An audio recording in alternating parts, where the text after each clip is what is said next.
I think I enjoy degradation and humiliation play or scenes. However, my mind doesn't seem to agree with my body on the level of enjoyment.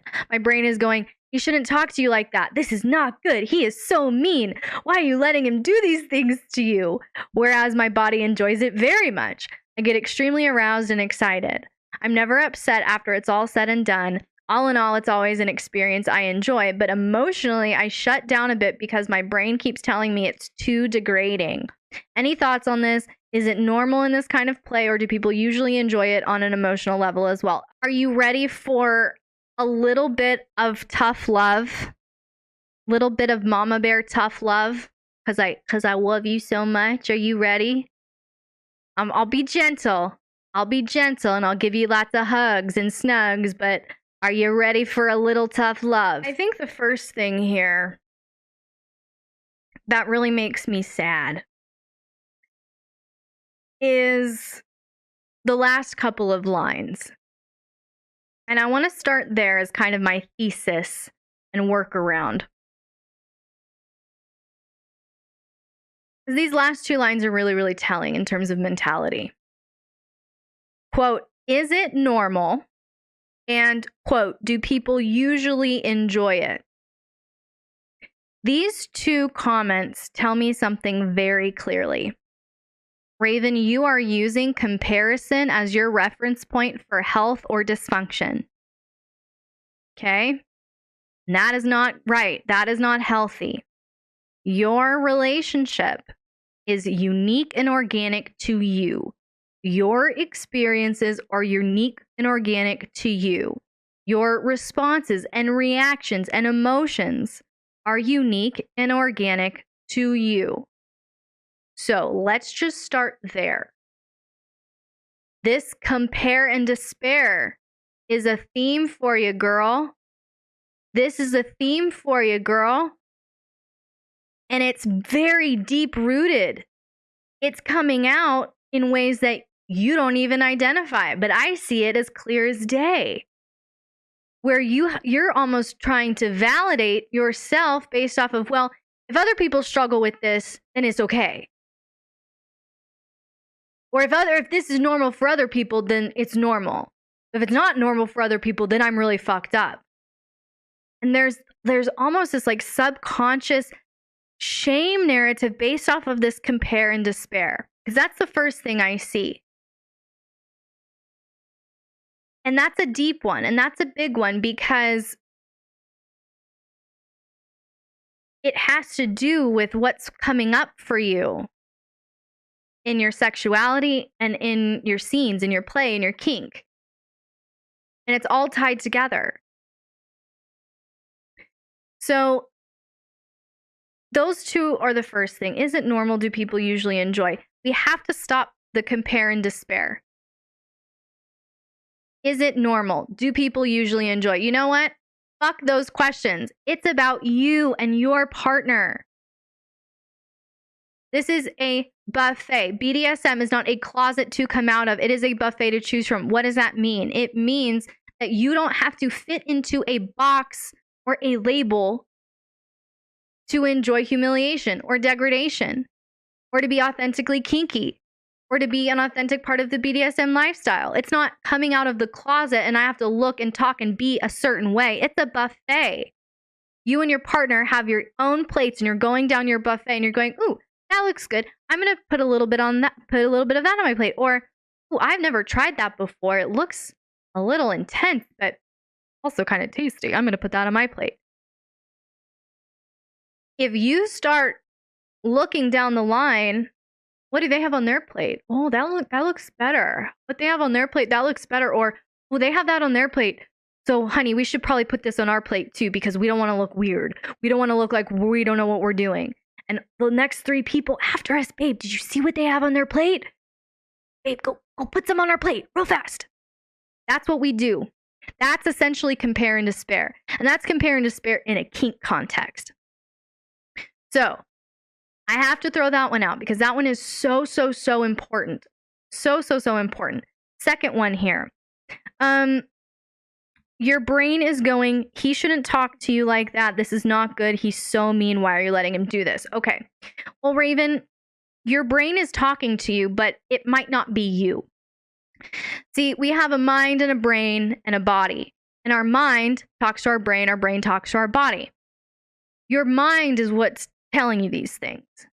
And if it's not coming from you, your consciousness, because your body is responding in a very positive way, then there is a subconscious narrative that is causing that to come up for you, Raven. And it's not you. So that would be what I would encourage you to dig into, Raven. Where have you heard things like that before? This very judgmental, policing kind of language. You should, you shouldn't, he shouldn't, they should, they shouldn't. A lot of times when we grow up in really, really toxic, controlling, religious environments, our caregivers can model moral policing to us and judgment. And that can become our voice internally.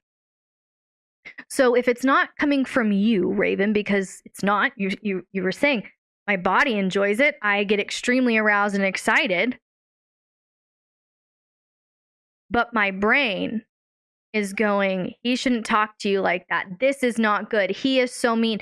So at what point was it a really, really bad, scary, wrong, shameful thing for men or a man to be dominant, assertive? Is that the narrative going on? Where if you let a man dominate you, then you're not a strong woman. You're not really a feminist. Is it something like that? Is it shame from a parent, a mom? You know, you can't let men talk to you like that. Stand up for yourself kind of thing. Like, there is somewhere that this narrative came from, and it's not coming from you. It's not coming from your conscious mind, because your conscious mind is talking to your body or talking to your brain, and your brain is affecting your body in a very pleasant way. The disconnect is what's being spoken to your brain through your mind at a subconscious level. And this is confirmed by the fact that you said you emotionally shut down a bit because your brain keeps telling you it's too degrading. It's just a constant rah, rah, rah, rah, rah, rah, rah, which again reinforces this is a subconscious program that something or someone has modeled to you that is attaching itself to vanilla conditioning in this way. That good and healthy sex shouldn't be feisty. There shouldn't be dirty talk. There shouldn't be elements of humiliation or degradation. That is wrong, and that is bad, and that is shameful. And you as a woman should be stronger than it. And you as a woman should not subject yourself to that. That is the dichotomy that I'm hearing and seeing in your language here. And really, if you want to really help yourself, then just say, says who? Says who? In the moment when those things are coming up, he shouldn't talk to you like that. Says who? This is not good. Says who? He is so mean. Says who? Why are you letting him do these things to you? Who's saying that? Who's saying that? Someone outside of you is condemning you for allowing a man to treat you like this. So this narrative did not come from you. It's coming out of you, but it's not coming from you. So that's the first thing. Let's think about that. Let's really dig into that one. Number 2 here. And this one is really, really, really, really, really concerning for me, Raven. And I'm going to kindly ask that you don't do this again. When you shut down emotionally and disassociate, that's not when you plow through a scene. That is not when you plow through a scene. If you get so triggered by these thoughts that you cannot control them, they overwhelm you and they shut down your emotions to the degree that you disassociate. That's not what we want. You've got to full stop, girl. You've got to full stop. If you're in a scene and your dominant starts down the degrading track and it triggers you emotionally where your emotions shut down and you're no longer like, ooh, baby, yes, talk to me like that. Tell me what a dirty girl I am. If you're not still like that, stop. Full fucking stop. You don't plow through it. You don't try to push through it. You don't try to be stronger. You full stop. Because what's happening is you are getting triggered. And when we keep that trigger on a subconscious level and we do not bring it to the conscious level, it grows stronger. Anytime we bring something to the subconscious, to the conscious level, it weakens it. When we bring it up and we look at it and we question it and we challenge it. But when we keep it down and just go, la, la, la, la, it doesn't exist, it actually gets stronger. So the more you do this, the more you're just like, well, I don't want to ruin a scene, so I'm just going to plow through it. Or I'm just going to fake it. Or I'm just going to get him off really fast so we can be done with it really fast.